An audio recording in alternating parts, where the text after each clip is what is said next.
Today, take a look at the MIG 270. So we got a foldable welding mask. These just kind of snap together. I've never seen one with lenses like that though. It's kind of interesting. We got our working clamp. Has a nice strong spring in there. And that is a standard twist style lock. Here's our stinger. We got a very nice spring on there as well, and we have a cross pattern on there so we can hold the stick in different orientations. And same twist style lock. This is interesting. It came with a can of what looks like spatter gel. Oh, cool. So we got a handful of rods. These are J422s. We got a chipping hammer with a wire brush. It came with a magnetic square. That is something I've never seen a welder come with one of these. That is pretty cool. Got our handle for the welding helmet. We got our lenses. Actually comes with 3 nozzles. And we got 5 tips. They are all 1.0. And it comes with some flux core wire. Does not appear to be labeled on the spool itself.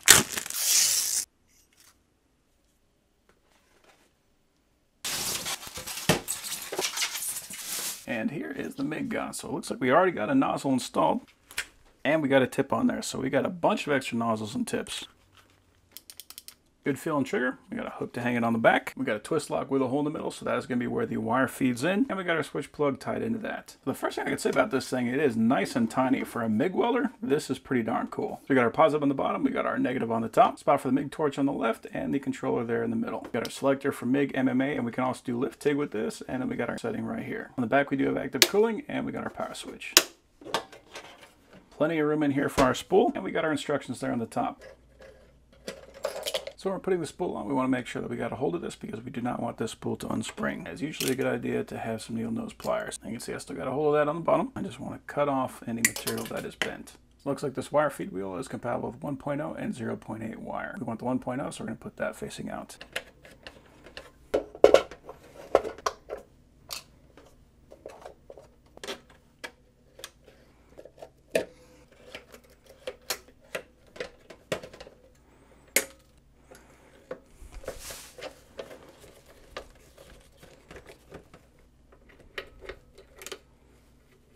I want to remove the tip.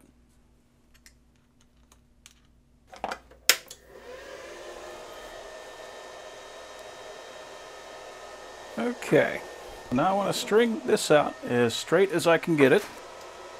I'm going to pull the trigger and I want to watch that coil and make sure that it does not jam up.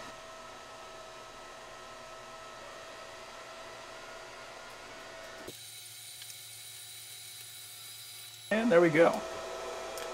So now I can put the tip back on. Usually just do these hand tight, but you can get those with pliers if you want.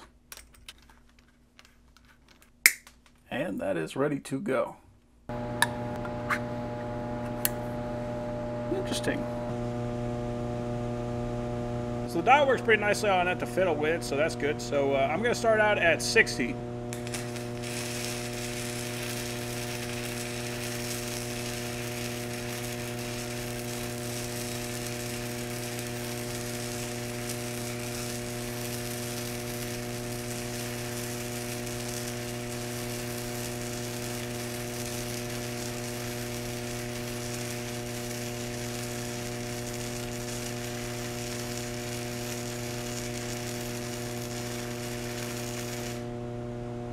So it definitely runs nice and smooth. I wasn't getting any like popping or anything. Everything that came out was just felt like it was flowing. So far so good.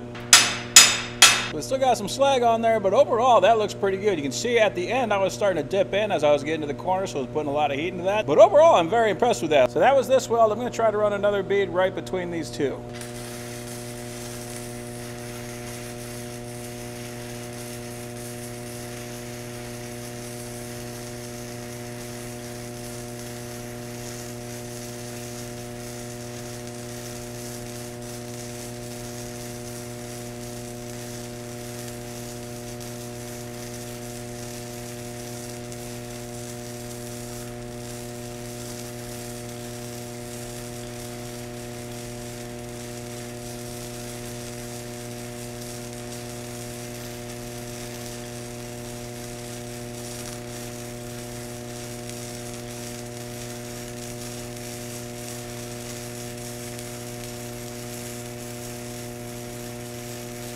The only thing I could say about it right now, it's a little weird, is that the flux was coming out black. So maybe I might try to run different wire, but I mean the welds themselves look like they would hold. And that is what we're looking at. I want to try to clean that up with a wire wheel just so you can see it a little bit better, but to my eye, that looks pretty darn good. That will definitely glue some metal together. So yeah, the slag is a little sticky, but the weld itself is coming out beautiful. Like, that is coming out super smooth. And the thing about this is I was only running this at 60. That can go up to 270. This is 1/8 inch thick steel. And we've got some penetration there on that. So you could weld some very heavy stuff with this and very fluidly. I am very impressed with that. That is an awesome little welder.